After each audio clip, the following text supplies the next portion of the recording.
यस्तै छ, पाखा पखेर डाँडा पाखा। अब चाहिँ म एकछिन बस्नु पर्ने हुन्छ। यहाँ माथि पुग्नलाई चाहिँ 1 घन्टाभन्दा बढी टाइम लाग्छ।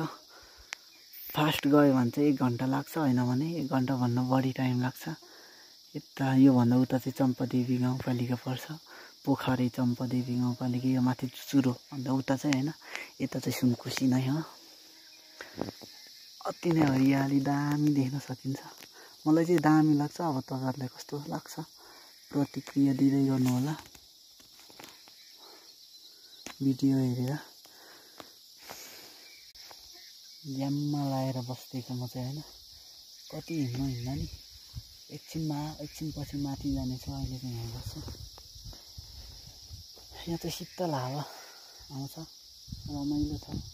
यताउता बाख्राहरू माथितिर कता छ देखिन, हेर्नको लागि पनि सबै देखिहालिन्छ।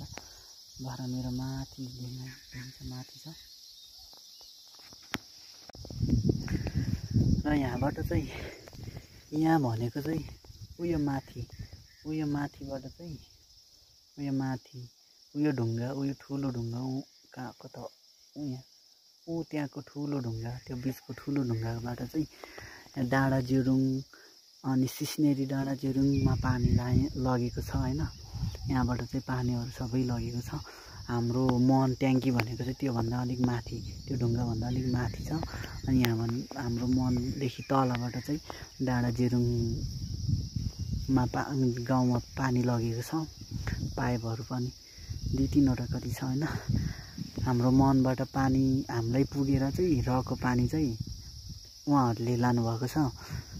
पानीको पनि अभाव छैन यहाँ अभाव भनेको चाहिँ लाइन, बिजुली बत्ती र रोडको मात्र अभाव हो। अरू त खासै अभाव केही पनि छैन। मेन कुरा भनेको पानीको लागि हो होइन। पानी भनेको चाहिँ प्रशस्ति नै छ यहाँ। जतिखेर पनि जतिसुकै पनि प्रयोग गर्न सकिन्छ। पानीको चाहिँ अति नै राम्रो ठाउँ छ। त्यही हो, कुनै ठाउँमा के को अभाव भइरहेको हुन्छ, कुनै ठाउँमा के को अभाव भइरहेको हुन्छ। हाम्रो ठाउँमा चाहिँ त्यही हो, लाइन र रोडको अभाव छ। अरू त ठिकै छ होइन। अर्को भिडियोमा तपाईँहरूलाई हरेक जडीबुटीहरू देखाउने छु होइन, जडीबुटीहरू चिनाउने छु होइन। धेरै प्रकारको जडीबुटीहरू पाइन्छ। अर्को भिडियोमा लङ भिडियो बनाउने छु, त्यसमा चाहिँ म सब देखाउने छु। आज चाहिँ म देखाउन सक्दिनँ, सर्ट भिडियो भइरहेछ त्यही भएको कारणले त्यसैले।